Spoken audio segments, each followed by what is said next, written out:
Koha jon debat nga Nikol Lesi.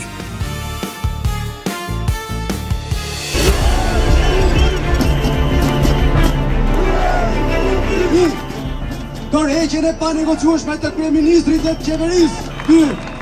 Krijimin e një qeverie teknike tranzitore, jo partijake, me mandat 12 mujor. 3.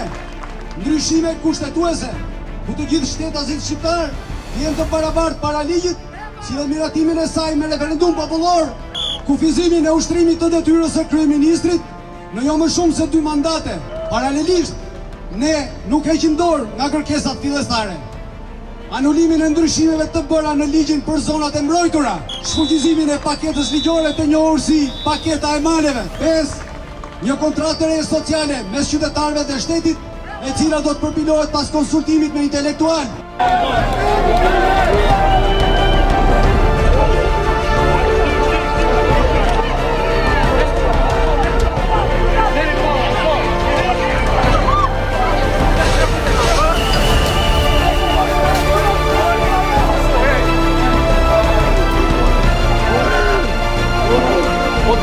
Çfarë mendove ke bërë? Se po shoqërojnë. Për arsye se I thosha protestuesve që jo me policinë. Po marrë. Ata janë provokatorë të Ramës.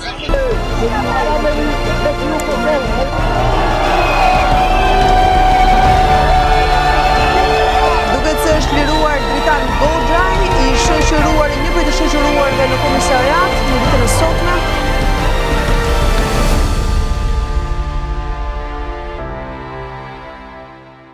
Përshëndetje.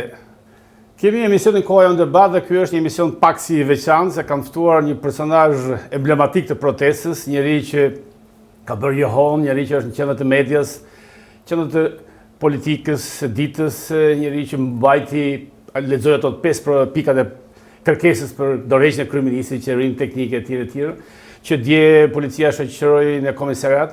Kam ftuar pra personazhin mjaft interesant të këtyre ditëve, Dritan Goxhaj. Faleminderit. Faleminderit për ftesën. Dritan, ata nuk e di si të thrasin për shkurt, po drejtohen në mënyrën time. Ç'a ndodhi dje? Dje Ato që nuk di publiku. po nuk ndodhi asgjë, pra ishte një organizim për të treguar parlamentit që ishte mbledhur dje që nuk është na përfaqëson, pra nuk e përfaqëson këtë popull më ai parlament. Dhe gjithçka vazhdoi normalisht, pavarësisht disa tensioneve të herpareshme, të herpashershme. Protestuesit normalisht kishin ardhur edhe me vezë disa për të gjuajtur deputetët dhe makinat e deputetëve, pra për treguar gjuajtja me vezë nuk është asgjë, është diçka normale. Po kemi pa në Francë, Greqi, veza nuk është as armë ndaluar, as armë ftohtë, as armë nxehtë, pra nuk e ndalon ligji mbajtjen e vezëve dhe përdorimin e tyre. Ndonjë vezje, ra ndonjë ministri në kokë apo si ndodhi që po jo, ministrat nuk ndonjë vezë do ketë kërcitur fytyrës së ndonjëri, deputet të rëndësishëm. I ran disa makinave të deputetëve. Jo, edhe kokës të makinës së ministrit Gonxhe, ai do me makinë. Jo, makinë sepse shpëtoi Blendi. Erdha me makinë nga brenda, pra askush nuk u godit nga ata personalisht, po makinat e tyre u goditën, sepse lëvizën me makina. Pra ishte thjesht një lloj proteste për treguar vetëm kaq, gure gjë nuk është përdorur. Jo, nuk është përdorur asnjë lloj dhune, asnjë lloj gjëje, asnjë lloj guri, asnjë lloj, vetëm vezë edhe ujë. Pra ujë që përdornin protestuesit me shishe, ujë që e blenim dhe ja jepnim edhe protestuesve dhe ja jepnim edhe policisë shtetit, sepse edhe policinë e shtetit e kishin lënë. Uji ka qenë shumë nxehtë, bile uji ka bërë mirë që u ke hellur ujë. Mirë atë vezën, ndoshta në deputet mund të ketë prishur flokët. Jo, nuk. Kaq ishte Dritan se kaq ishte gjitha, po. Ç'a ndodhi në komisariat, në policia, drejtori i policisë ku shkuat? Asgjë u shoqëruam, në komisariat sjellja e policisë për të qenë korrekte, realisht korrekte, brenda normave ligjore, brenda normave njerëzore dhe çdo lloj etike normale, qoftë komunikimi, qoftë sjellja e policisë shtetit në ambientet e komisariatit, policisë. Biles nuk pat dhuna, jo, nuk pat asgjë. Ndaj të tjerëve, se ndaj jo, nuk pat të gjithë ishim në një qeli, pra nuk ishim të ndarë, të gjithë ishim bashkë. Po normal, se një qeli 6 veta, nuk ishte. 6 veta në qeli. Po ti më si merr frymë, ka qenë temperaturë e lartë. Jo, nuk ishte. Ishte ndonjë dritar? Jo, nuk ishte, me dritar janë, pra nuk ishte me fjalë 6 veta na lanë bashkë. Biles në një moment kur kërkuam telefonat për të njoftuar familjarët, atë që para ligji, por na sollën telefonat, secili bëri telefonat me familjen, njoftoi. Pra pjesa e dhunës së policisë para parlamentit, ishte vetëm para parlamentit, ishte komplet diçka tjetër, pra nuk kishte bënë fare. Ai jo përleshja, ajo dhuna, ajo lloji kështu ishte shumë pak e ashpër, ndërsa kërcitin ndonjë telefon pra si duket ose ka pasur një telefon ose ka pasur ndonjë udhëzim të posaçëm, se deri në atë moment s'kishte asnjë gjë, pra bile se në atë moment policat po rrinin siç po rrinin protestuesit në hije tufa në hije sepse ishte dielli i madh të pemëve. Në një moment caktuar policia vendosi të funksionojë dhunshëm, pra domethënë do se ka ardhur ndonjë urdhër në celular ose ndonjë radio përpara, dhe vepruan. Pra ajo ishte pa ashtu. Deri në atë moment ishte normal biles po bënin bisedim, pra protestuesit me policët që rrinin hije, bënin biseda normalisht sikur njiheshin prej kohësh, pra nuk ishte asnjë gjë. Në një moment caktuar policia vendosi të atakonte protestuesit pa asnjë gjë. Me lejotë të pyes, se emision ku ajo në debat, nuk është intervistë, prandaj është debat, edhe unë kam drejt debatoj me jo. A mund ta bëj një pyetje kështu? Ju jeni djali i Dilever Goxhait. Po. Një personalitet i madh dhe i lartë i ushtrisë shqiptare dhe asaj qëllimtare të Kosovës, apo jo? Njëri i ditur, njëri që siç pamat e CV-s, njeriu atë ka njëherë klikon për të parë, për të kthjelluar, për të updetuar. Ishte nga personazhet më të kulturuara, më të rëndësishme të ushtrisë shqiptare. Djali vet, një djalë që ka punuar mos gabon, keni qenë shef i sigurisë në aeroportin e Renisit, apo? Jo, nuk kam qenë shef i sigurisë në aeroportin, kam qenë Jam i pasakt? Jo, kam qenë shef i fluturimeve në Autoritetin e Aviacionit Civil. Po shef pas i qendrës. Njëri që ke një karrierë në shtet, njëri që njeh shtetin, pse ta akuzojnë sa po lexove kërkesat? A është vetëm një mllef i momentit apo kanë informacione të tjera shteti?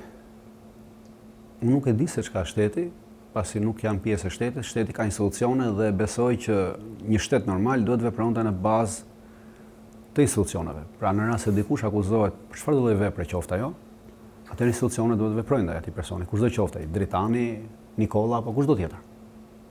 Unë mendoj kështu.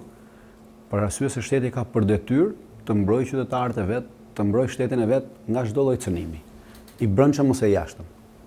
Në rast se ky cënim i brendshëm ose i jashtëm pastaj është thjesht retorik për të hequr vëmendjen nga thelbi i çështjes, atëherë këtu është komplet diçka tjetër. Dritan, lexove 5 pikat e famshme tash që janë bërë, lexova nga gjithë tjerë, por këto si më thon copy paste këto që lexojnë tjerë. I pari ishte ju. Ju dolet se ta kërkuan shtabi drejtues apo je drejtuesi në hije i kësaj proteste, apo ta dha pasioni momentin, se të dalësh lexosh një proklamat ose një deklaratë për 5 pikash që ishte shkruar bukur etj etj. Domethënë dolet nga ju apo ishte pjesë e vendmarrjes së drejtuesve të protestës? Jo, grupi koordinatori i protestës më thirrën dhe më kërkuan që kishin thirrur edhe disa të tjerë para meje, të cilët nuk ishin pranuar. Pra nuk isha unë i pari në listën e personave që është thirrur. Ju nuk ishi i pari dhe i vetmi i seleksionuar nga ky grup drejtues. Jo, grupi kishte thirrur edhe persona të tjerë, të cilët kishin refuzuar ta lexonin. Refuzuar nga frika, apo nuk e di arsyet, nuk i pyeta se kush janë personat, pra nuk kam dienia se kush janë personat të cilët kanë refuzuar këtë aspekt, sepse nuk është interesi im ai. Dhe kur grupi më kërkoi që a do t'i lexoja, thash po i lexoj, pa problem fare. Se tu shoh foton se e ke pak si në qoshe, po në shoh bukur. Kjo është që po lexoje 5 kërkesa për. Me investim kështu të largë, kështu vizionar, kështu duket kështu trimbret vetë je prap sepse ke qenë UQK, familje ushtaraku, domethënë nuk je nga ato që drejtëror shkolloj. Por ta bëj një pyetje pak ndryshe. Pse ta akuzojnë për Iranin? Po nga që në analizat e mia ushtarake që kanë mbajtur që nga fillimi i luftës midis Iranit dhe Shtetit Bashkuar të Amerikës, analizat e mia kanë qenë analiza ushtarake të mirëfillta dhe gjeopolitike, duke thënë haptazi që veprimi ushtarak, pra agresioni i Shtetit Bashkuar të Amerikës është agresion jashtëligjshëm, nuk duhet do t'i kushtoj më shtrenjtë Shtetit Bashkuar të Amerikës, kanë bërë analiza se sa i ka kushtuar Shtetit Bashkuar të Amerikës kjo edhe nga ana ushtarake edhe nga ana gjeopolitike, pra duke cënuar hegemoninë amerikane dhe fuqinë e Shtetit Bashkuar të Amerikës në këtë aspekt totalisht, dhe duke treguar edhe fuqinë e Iranit, e cila është një shtet i cili ka një fuqi që deri dje mendoi se e kishte, po sot e pam që realisht e kishte nga ana ushtarake, pra është një shtet që për 47 vjet është përgatitur për këtë përballje, pra nuk i ka pasur shaka dhe nuk i ka pasur mburrje ato që për 47 vjet kanë thënë që ne jemi gati të luftojmë me Amerikën, jemi gati të luftojmë me Izraelin dhe me Perëndimin. Ata i pas kanë pasur të vërteta dhe në momentin që filloi ajo luftë, bazuar mbi njohuritë ushtarake dhe mbi atë çfarë tregonte zhvillimet e ditës, u pa që Irani ishte një fuqi me cilën realisht nuk duhet hyrë në luftë, për arsye se dëmi është shumë i madh, qoftë për Shtetet Amerikës, por edhe qoftë për gjithë neve, Pra ju mendoni që ju bëhet një deduksion, një analizë para fillimit ose gjatë fillimit të luftës? Absolutisht, kam bërë edhe para edhe gjatë luftës. Dhe kjo është arsye që të akuzojnë si njëri i Iranit? Absolutisht, se kam mbajtur, më thonë që kam mbajtur qëndrime pro Iranit, po kam mbajtur pro Iranit në këtë aspekt pse kam quajtur që agresioni është i palishëm, pra nuk është luftë apo agresion, se ka për mua është agresion. Është agresion, e kam quajtur agresion, pra është agresion, e kam quajtur agresion dhe pastaj kam bërë analizën e këtij agresioni dhe të luftës gjatë këtij agresioni. Pak e majt kjo Dritan, pak mos je pak majtis në këtë si filozofi që agresioni i imperializmi amerikan kundër. Jo, nuk ka të bëjë me imperializmin amerikan. Se është pak filozofi pak komuniste kjo. Nuk është çështje e imperializmit, është çështje e një fuqie ushtarake, pra Shtetet Amerikës janë një fuqi ushtarake, tashmë jo e vetme fuqi ushtarake, pasi nuk është ka rënë si fuqi ushtarake nga ajo çka qenë pra nuk është Amerika 99-s, ajo që shohim sot. Nuk është e vetme fuqi ushtarake, nuk ka të bëjë me çështjet e imperializmit, sepse nuk është se Amerika nuk ndodhej në atë zonë, pra në lindjen e mesme, dhe tentoi të hynte. Pra në rast se do tentonte të hynte do kishte të bënin pikërisht. Pra është një bazë e shtrirë, nuk është një imperializëm, po shtrillën të imperializmin ose po merrte terrene të reja. Pra nuk kemi të bëjmë imperializëm, por agresioni me të agresioni, mund ta quani të majtës të djathtë, si të doni, kur e sulmon dikë pa drejtë është thjesht agresion. Atëherë bëj një pyetje tjetër tani. Të mora leje për thënë tani, po them Dritan, pa problem fare. Vetëm pa emër mos më lini, më vjen emri si të doni, pa emër mos më lini. Zoti Goxhaj. A fitoi Amerika, po humbi Amerika në këtë betejë? Që ta mbyllën kapitullin e Iranit, me qenë se të quajnë si agent i sponsorizuar nga Irani, njëri i Iranit, kryeministri Rama, kishte dalë edhe kryetari i grupit parlamentar Taulan Balla me status të madh kështu, që të kishte sakatuar. Në rast se ta shohim thjesht, pra thjesht pa shufare, mund të themi që në këtë përballje ushtarake humbi. Por, në aspektin e geopolitikës, unë mendoj që ka një lojë më të madhe, duke parë edhe vazhdimsinë e asaj çfarë ka ndodhur tashmë pas nënshkrimit të një marrëveshje midis të dyja palëve dhe duke parë mënyrën se si po shkojnë, them që mund të ekzistojë një lloj marrëveshje geopolitike midis palëve, të cilat po e çojnë këtë botë drejt një bote multipolare. Dhe kjo botë multipolare nuk mund të vinte me një vendim të rënd të tavolinës, pra të mblidheshin disa të mëdhej dhe thoshin ne tash po vendosim të bëjmë kështu ose të bëjmë ashtu. Dhe për këtë arsye po shoh që në këtë botë multipolare po duhet edhe të ketë pak një kosto për të vajtur drejt një diçka që njerëzit ta pranojnë më lehtë sesa një diçka tjetër që nuk do të pranojnë më lehtë dhe mund të sillte ndryshime të mëdha politike në vende të caktuara. Dakor, e mbyllëm kapitullin e Iranit në farë mënyrë, pavarësisht se sulmet e statuset ka plot kundër teje, domethënë sakatorësh në gjithë anët, ta bëj praktikisht një pyetje te Irani dhe pastaj kthehemi te ditat e protesta. Ke kontakte me shërbimet iraniane, ke financime apo si janë këto akuzat? Janë akuzat të rënda, Dritan. Nuk e di, prandaj thash që shteti ka institucione për këtë punë. Se nëse ta zëm, nëse milion ta akuzon kryeministri, kryetari i grupit parlamentar me status publik, ka dëmtuar imazhin dhe hedh në gjyq. Hedh gjyqin atë shteti shqiptar në një gjyq që mund ta qosh në Strasburg të marrë shumë të mëdha parash. Me vërtetoni që jam spion i Iranit. Atëherë një gjë, do të kemi një parasysh. Nëse milionte thashë rënd shumë. Unë kam marrë pjesë në këtë protestë dhe marr pjesë në këtë protestë për shkak për të ndaluar këto abuzime, sepse me këto abuzime të këtyre njerëzve, njerëzit po shkojnë në përgjigje, me të vërtetë u shprekur imazhi, por ama parat që paguhen për këto aventura të këtyre pushtetarëve paguhen nga xhepi i qytetarëve. Dhe në asnjë mënyrë, në asnjë rast nuk do ta bëja këtë që thoni juve për të hedhur shtetin shqiptar në gjyq dhe parat pasaj ti paguante qytetari i thjeshtë shqiptar i cili ka dalë në protestë. Këtu e ke gabim, po nuk bën të mund të hidhja shtetin shqiptar. Ne shteti nuk është pronë as e Taulan Ballës, as e Edvin Ramës, as e Sali Berishës, as e Dritan Goxhaj. Shteti është i qytetarëve. Dhe nuk mund të hedhim shtetin në gjyq. Pra, ne jemi për ndryshimin e ligjeve në mënyrë që aktualisht në Republikën e Shqipërisë nuk ka një ligj që ta paguaj dëmin ai që e bën. Pra në rast se e bën dëmin individi, e pagun shteti. Për këtë arsye, pikërisht, për këtë arsye jemi për ndryshimin e këtyre ligjeve, pra për një sistem të ri ku dëmin ta paguaj ai që e bën, individi që e bën. Dhe jo ta paguaj shteti, sepse nuk ka borxh shteti të paguaj dëmin e një personi që për një moment caktuar mund të ketë rrëshqitur Proi psiqik. Teorike të drejtë, po s'ka për të bërë. S'është bërë, s'ka për të bërë kjo. Ne po luftojmë dhe kemi dalë gjithë që të ndryshojmë. Nuk është ndonjë diçka utopike sepse kjo është një klauzole vogël, një paragraf në një ligj. Nuk ka asgjë. Po, atëherë vim prapë të protesta, drejtën të protesta. A mendon se ka infiltrime të shërbimeve të ndryshme? Edhe vendet të rajonit që kanë një konkurrencë ide që Shqipëria mbetet pas. Se kemi histori jo të në çfarë aspektin, sepse protesta është një protestë legjitime brenda normave kushtetuese, paqësore. Dakor për protestën. Normalisht që nuk e përjashtoj që mund të ketë.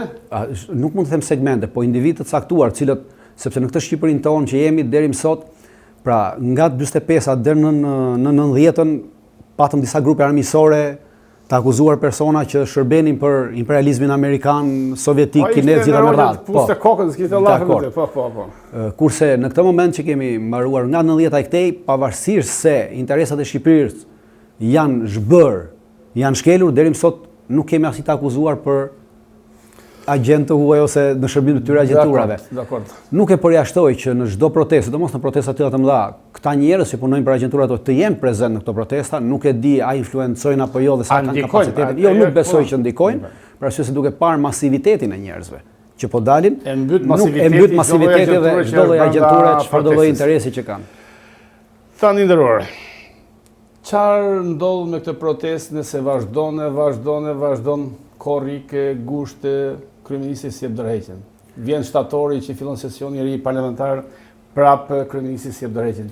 Ka një plan ky shtab drejtues, kjo protesta, këto njerëz që drejtojnë, nuk e di, a je pjesë e shtabit drejtues? Jo, nuk jam pjesë e shtabit drejtues.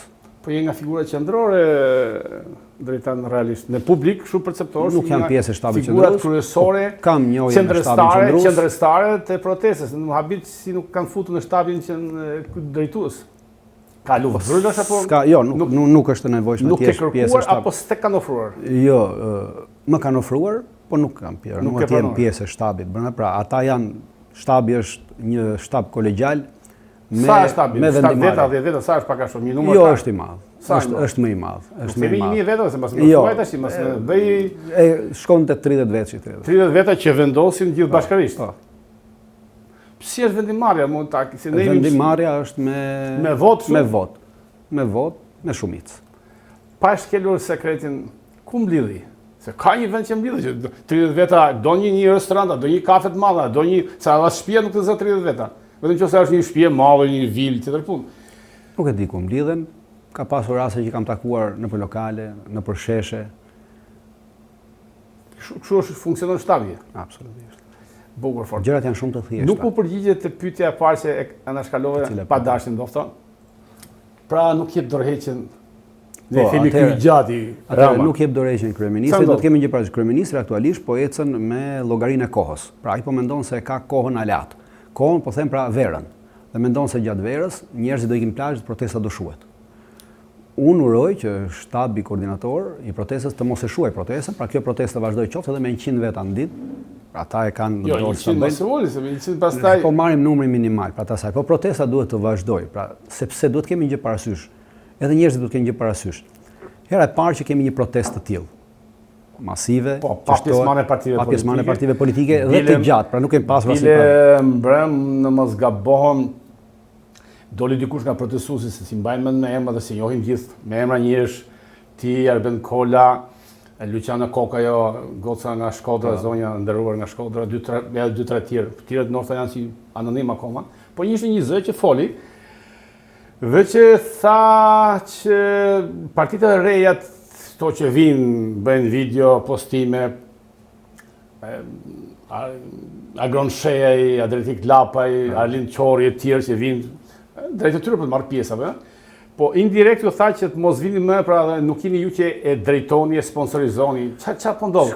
Pra ju nuk doni as si parti as si njerëz. Unë nuk e di atë, di të them një gjë që aty është një shesh publik.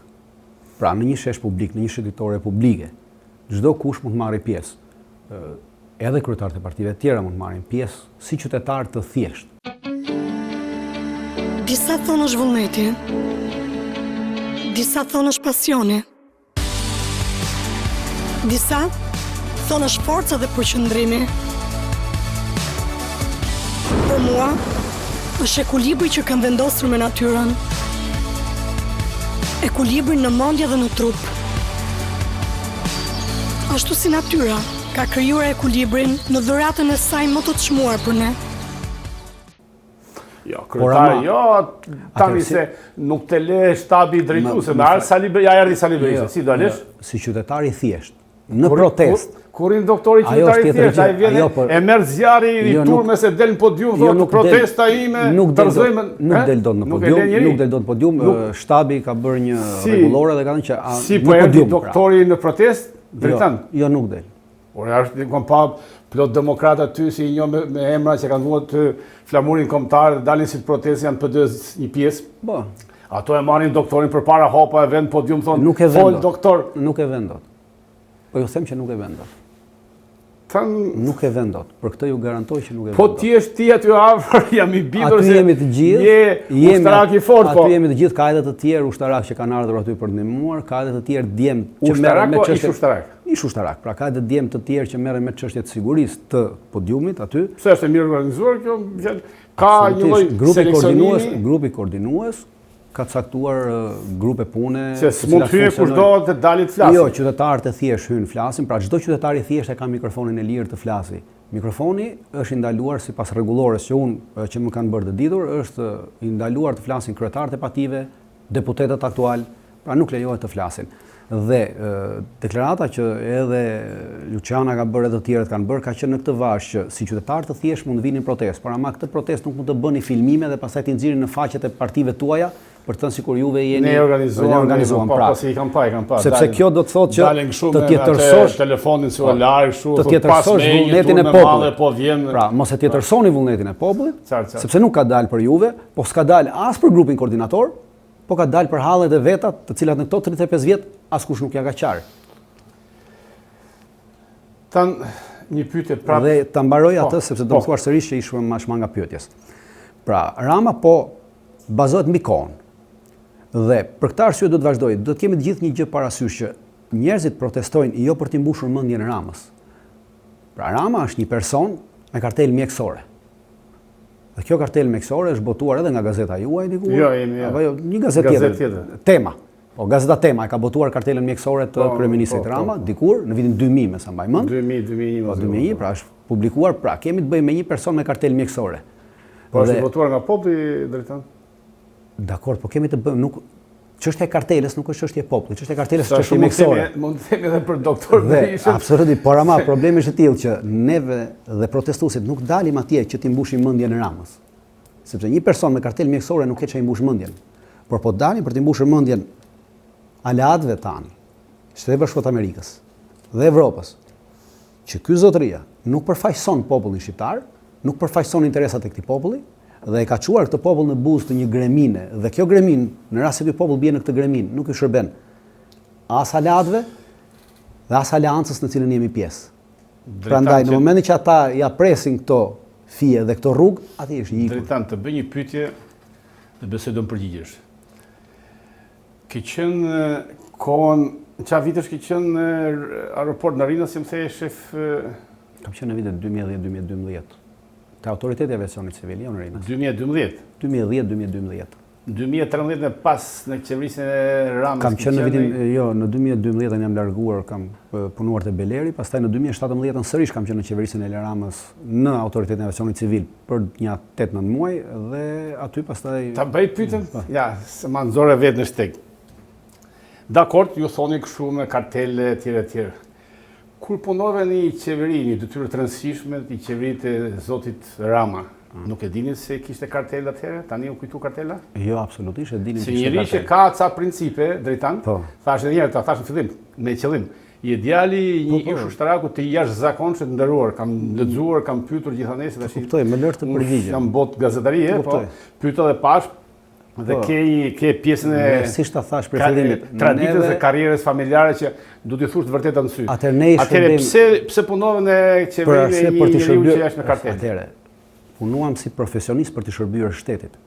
Ata që i shërbejnë politikës, pra që janë në detyra politike, ata i shërbejnë udhëheqësit. Sepse udhëheqësi është udhëheqës politik, nuk është profesionist. Kurse detyra ime dhe çdo profesionisti tjetër që ka shërbyer në fushën e vet profesioniste i ka shërbyer shtetit dhe atdheut dhe nuk i ka shërbyer partisë dhe personit. Nuk e them për ty drejtan, po shoh disa statuse këtë ditë të ndryshëm, ish zënës ministrash, ish deputet, ish drejtues të PS-s, që kur ishin në pushteta, pra me Ramën, që ishin ministra, ish ministra, deputet, poste të rëndësishme politike, ambasadora, ish ambasadora gjithashtu, thonin Rama ishte i shkëlqyer. Sa po iket nga posti ose i ka shkarkuar, se mund të ketë shkarkuar në mënyrë të dhunshme, ose jo ligjore Rama, edhe këtë mundet, thonë ky është kriminal, është despot, është. Pra njeriu ka një bosht kurrizor që edhe kur është në pushtet dhe kur nuk është në pushtet, tani prapë unë kam qendruar këtij boshtit, për shembull edhe në kohën që ju po thoni 2017, unë jam larguar nga puna për arsye se kam kallëzuar penalisht drejtorët e autoritetit ku punoja për korrupsion dhe për shkelje ligjore. Jo zyrtare? Po. Kam bërë kallëzime në prokurorinë e Tiranës. Pra, kam hyrë, prandaj po them që i qëndroj kësaj që thash, kam hyrë për të shërbyer shtetit jo individit. Sepse një qytetar profesionist sot ke në administratën shtetërore pafund profesionist, të cilët janë aty, i shërbejnë shtetit, por nuk i shërbejnë partisë, nuk i shërbejnë individit. Dhe kjo nuk do të thotë që nesër çdo kush që të vijë duhet të heqet gjithta se këta i ka futur, i ka pasur Rama ose kanë qenë Ramës ose kanë qenë Berishës. Kush i ka shërbyer atë dhe nuk ka bërë shkelje, kush i ka mbajtur profesionalizmin e tij, ai mund të vazhdojë të qëndrojë. Dritan Goxhoj, të vazhdojmë edhe ca pyetje. Kemi ca minuta të pranueshme nga regjia. Çfarë ndodh me Berishën? A janë dyshe Rama Berisha bashkë? Është pateric. Ke bindje apo keni një slogan tash që keni krijuar për mendimin tim sa për të thënë që kritikojmë edhe Berishën? Jo, është pateric për arsye se sot jemi në këtë pikë që jemi për arsye se Berisha për arsye të vetat personale. Në 2009 bëri ndryshimet kushtetuese brenda natës. 2008 ndryshimet kushtetuese brenda natës për të mbrojtur vetveten duke i dhënë dorë të lirë Ramës me atë që po bën sot. Pra ka qenë paterice Ramës, vazhdon të jetë paterice Ramës dhe ka dëmtuar vendin më së shumti, duke i hapur një rrugë Ramës pafund, në cilën tashmë ai është bërë mbret në këtë vend, mbret i pashpallur, sepse i ka marrë të gjitha pushtetet. A mund të ndodhë që protesta juaj duke vazhduar lëvizje ta zemin, dhe nga shtatori, siç ka edhe informacione të kryqëzuara, nuk i dihet se Rama është i surprizave, vendime të papritura, që të fusi vendin për 45 ditë në zgjedhje të parakoshme për në tetor. Rama natyrisht një marrëveshje të fshehtë me Berishën. Dhe ju, pra protesta, kjo lëvizje, që e cila duhet i kthyer në parti politike sipas me e kam bindje, parti politike me program politik 1, 2, 3, 4, për ajo keni duket një kuvend të madh që ishte më sa kuptova 500 veta për 300 veta, 300 vende. Kjo punë e kuvendit nuk ka të bëjë me protestën. Kuvendi as i mbi vendoset protestës, as nuk e menaxhon protestën. Po si do bëj? Pra, kuvendi është për një fazë tjetër, kuvendi është për një fazë të tretë. Për fazën politike. Pra, kuvendi është në momentin që pasi ka nuk kthehet në lëvizje politike, pasi ka dhënë dorëheqjen qeveria dhe kryeministri. Po nuk e jep dorëheqjen qeveria. Po themi tash po pra do të gjitha variantat të menduar. Ore, unë nuk jam kryeministri Rama, unë po them duke e njohur Ramën, nuk jep dorëheqjen. Do vazhdojmë protestën. Ose e çon vendin, thashë janë shtator, zgjedhjet parakoshme, si do bëni? Do vazhdojmë protestën për arsye se nuk jemi për zgjedhjet parakoshme, sepse në zgjedhjet e parakoshme fiton. Ju doni qeveri teknike. PS-ja dhe PD-ja në zgjedhjet parakoshme për arsye se sot asnjë person i cili është interesuar për të hapur një parti politike, për 45 ditë. Ka një kod zgjedhor që për 45 ditë nuk mund të regjistrosh një parti politike. Nuk ke kohë ta regjistrosh partin politike. Nëse ndodh kjo, se gjitha gjërat duhen parë në këtë vend. Do i qëndroj. Atëherë unë uroj që grupi koordinator të qëndroj kërkesës asaj pikës numër 2, pra që qeverisë teknike tranzitore 12 mujore dhe të vazhdoj protesta pra popullit të vazhdoj të kundërshtoj mbajtjen e këtyre zgjedhjeve të parakoshme. Pra ju po flisim për zgjedhjet parakoshme. Po nëse Rama ta zëmë, gjithnjë hipotetike po bëhet tash, një trull që është i ngatruar shumë, se s'po merret vesh, rrëmuj e madhe, thot në shtator jap dorëheqjen, urdhoni qeverinë teknike, urdhoni kryeministin, urdhoni qeverinë bëni ajo gjitha, futet në zgjedhje prapë për 45 ditë, se kështu e prapë, pra ta jap merret qeverinë, ta drejtoj kjo qeveri ju ja bëj çfarë doni, dhe të fiton zgjedhjet prapë merret me 73, 74 deputet. Çfarë ndodh me ju? Jo, sërish, jo, për arsye se duhen ndryshime ligjesh dhe ndryshime kushtetuese të cilat nuk mund t'i bësh për 45 ditë. Po ndryshimet kushtetuese i ka me këtë burrin, i ka Lydistin, doktor Berisha bashkë, janë të dy bashkë. Këta kanë për ndryshuar kushtetutën duhet 93 vota, 94 vota mos gabon, që vetëm këta dy e bëjnë. Nuk e ndryshon dot. Ne e kemi përcaktuar në kërkesën, populli ka përcaktuar sepse ajo kërkesa që me referendum. Absolutisht me referendum.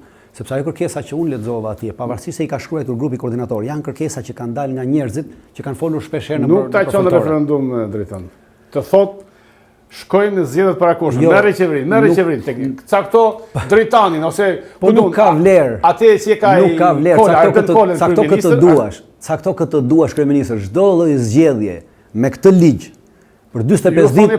Pa qeveri teknike, 12 orë, pa ndryshuar ligjin. Absolutisht nuk mund të futesh në as, nuk pushon protesta. Absolutisht jo. Nuk duhet të pushoj, nuk them se nuk duhet të pushoj. Po si do të ndryshosh pra ti je në protestë, je në shesh, bëjmë debat, gjithnjë.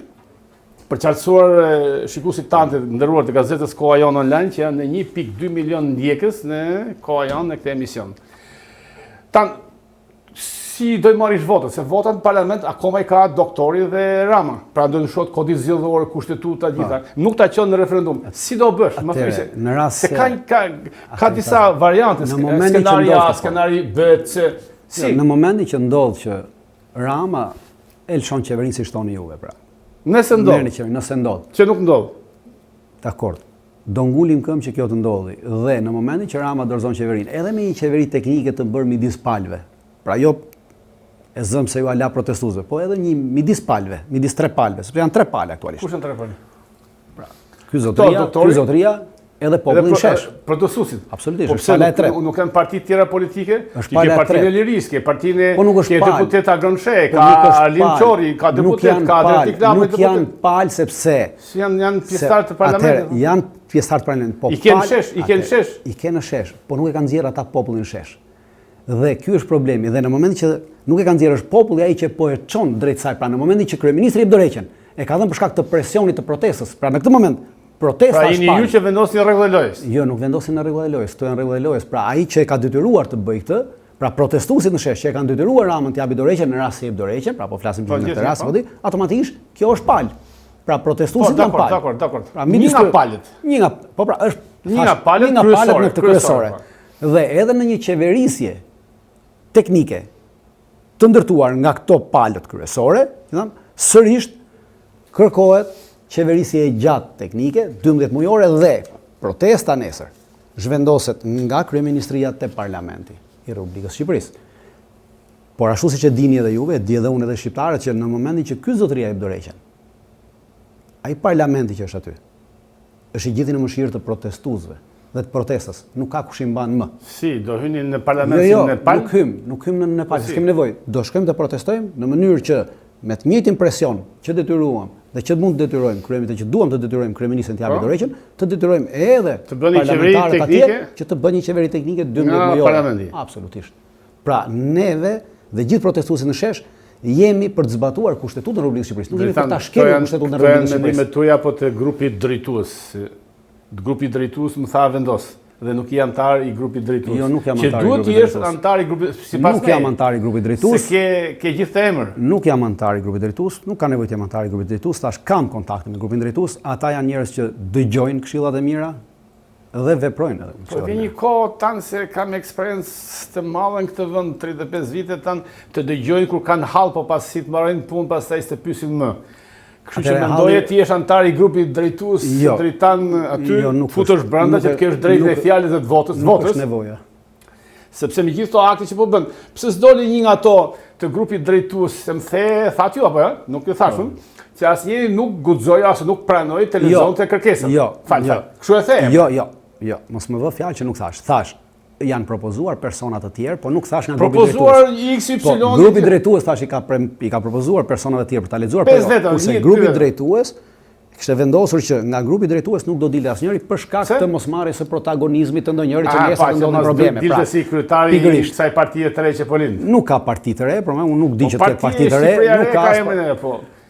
Ka mbaruar tantuemi nga shtatori. Unë uroj që të mos ketë parti, pra të mos përfundoj me parti. Tan ta bëj edhe i pyetje kështu. Nëse ndodh që turma filloi mërzitet, acarohet, se ndodh për ditë, ai arrin në kryeministri një kafe, një gotë ujë të ftoftë aty në kryeministri për babile, ka mundësi të hapë edhe grilën ju sheh aty në kohë darke për qef, bën pak shaka. Po zemrimi vjen në rritet, turma shtohet dhe fillon përplasja mes protestuesve dhe policisë. Ç'a ndodh? Atëherë duhet kemi gjë parasysh. E ke menduar këtë skenar që mund të Jam ndodhi? prej fillimit, edhe djetë e parlamenti kam qenë për këtë, pra dje me një grup djemsh të protestës, Për t'i mbajtur në së kontroll. bashku edhe në koordinim me grupin koordinator, kemi organizuar një kordon midis policisë dhe protestuesve dhe gjatë gjithë kohës bëni tire Se për t'i protestuesve mbajtur- pikërisht që mos e prekni policinë. Pra në asnjë moment Ky grup, po e themi, jam nëse mund ta quajmë, jam pjesë e protestuesve. dakor. Që mes policisë dhe masivitetit të protestës drejtohet nga ju, që drejtoni ju? Jo, nuk Që drejtohet. dëgjojnë, ju urdhët ta dëgjojnë ata. Shiko, Pra, atëherë de facto jeni komandanti ose thënë jo, nuk jam as komandanti as një gjë, Drejtuesi por aty kishte shumë njerëz të tjerë i gardës në forcat nuk ka e as gardë. protestuesve. Kemi bërë, siç thash, dje ishim në polici shoqëruar 6 veta. Atë 6 persona të shoqëruar kanë qenë pjesë e kësaj që bënim. Po ju, majsa kam ndërmjetësim parë, midis- ju keni më shumë eksperiencë ushtarake, gjitha mënyrat e një mirë Shiko, reagimin edhe të policisë edhe të turmës. Dakor, njerëzit edhe duke më parë, ndoshta edhe më kanë dëgjuar çik më shumë, po edhe të tjerët ishin të gjithë këtij mendimi dhe kjo është bërë gjatë gjithë këtyre 30 ditëve të protestës. Pra edhe pa që shoqërojnë protestë, që bëjnë marshimin, bëjnë këtë gjë, pra mbajnë marshimin, që askush mos përballet me policinë e shtetit. Unë jam i bindur që edhe grupi koordinator, edhe protestuesit, asnjë nuk do përballet me policinë e shtetit. Edhe në rast se E ke policia bindje? e kam bindje, edhe në rast se policia e Bindje se shtetit merr nesër masat apo ka që nuk zgjen Kazani, pra zgjen Kazani nga turma se Arben Kola Atëhere- tha një herë, nuk e di nëse ka regjia na nxjerri, që tha mos na provokoni, se mezi po e mbajmë turmën e Venis, që do ju shqyje, do hy brenda, do marrë zvarr.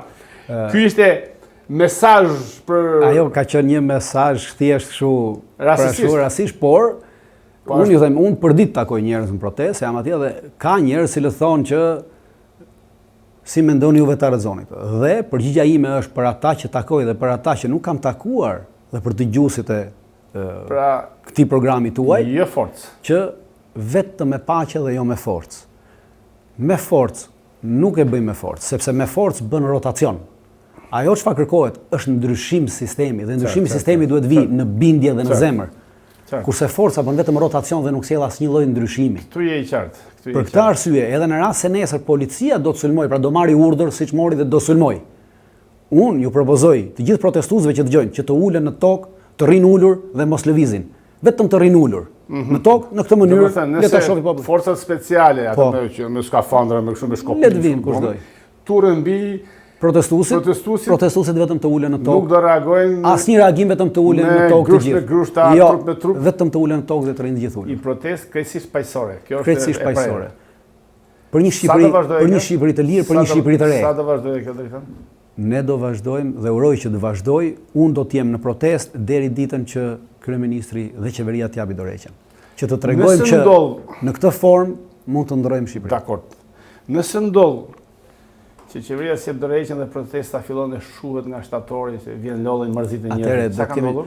protesta mund të vi deri në një farë pikë zbeje, sepse kemi siç thash korriku gushti, pra njerëzit kanë prenotuar, do vënë me pushime, do lëvizin, plus mund shkojnë në plazh gjatë ditës, lodhen, ndarkë vinë.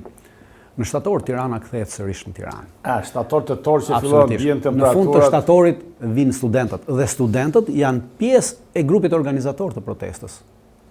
Janë pjesë, kanë përfaqësi në këtë grupin Pra, koordinues. ju prisni Dhe automatikisht- shtatorin që të vinë studentët. Jo, ne nuk presim. Ne po i themi Ramës që në shtator protestat bëhen më të mëdha. Dhe sa më shumë ta zgjat, aq më shumë do i kushtoj Ramës dhe të gjithë atyre që i mbajnë nisën Ramës. Dritan Goxhaj, duke ofruar krejt fundit e emisionit, me lejo të bëj 2-3 pyetje të fundit, besoj që i kam shkruar sapo i risho edhe një herë. A keni mbështetje dhe kontakte me ambasadat e huaja Nuk e di. perëndimore në Tiranë? Nuk e di a ka grupi koordinator në mbështetje. Je Di që kanë je pjesë e i shtapit kanë çuar një qendror, letër, jo nuk janë pjesë e shtapit qendror, di që u kanë çuar një letër për ato 5 pikat, ja kanë dërguar ambasadave këtë ditë, që edhe këtë e mora vesh më bjet medias, pra që pash atë letrën që kishte dalë me firma, ku një pjesë e grupit kishin firmosur dhe një pjesë e grupit nuk kishin firmosur, për arsye operacionale dhe teknike, kishin vendosur që kanë bërë një zgjedhje të zgjuar në këtë aspekt. Pra kanë vendosur të firmosin disa jo. Dhe më tutje nuk di për a kanë kontakte apo s'kan kontakte, a janë kontaktuar nga ambasadat apo nuk janë kontaktuar, nuk kam dieni për këtë gjë. I nderuar, duke të falendëruar pyetja krejt e fundit. Pa është pak provokuese, po e bëj në mënyrën tonë.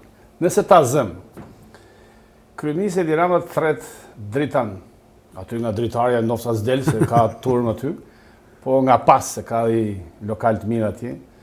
Dritan hajde thot flasim dhe jetë drejtor i përgjithshëm i aeroport që quhet ky i drejtori i rinas, Autoritetit aviacionit civil. Autoritetit Aviacionit civil. Po, aviacionit civil. Pra atë thot, je drejtori i përgjithshëm, venos rregull, drejtësi dhe dua të luftosh çdo kënd që shkel ligjin dhe rregullin e këtë drejtori. Shkon? Në asnjë mënyrë. Për hir të Shqipërisë? Adheu nuk është një karrige. Qartë. Adheu është nocion.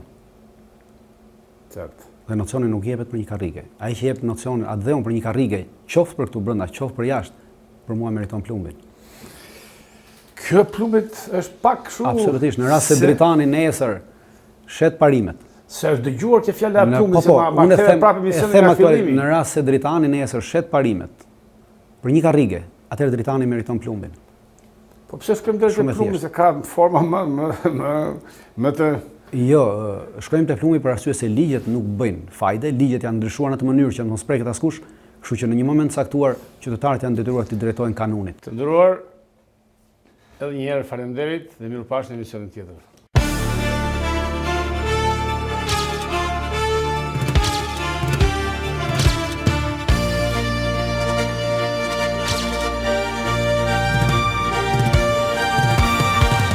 Koha jon debat nga Nikol Lesi.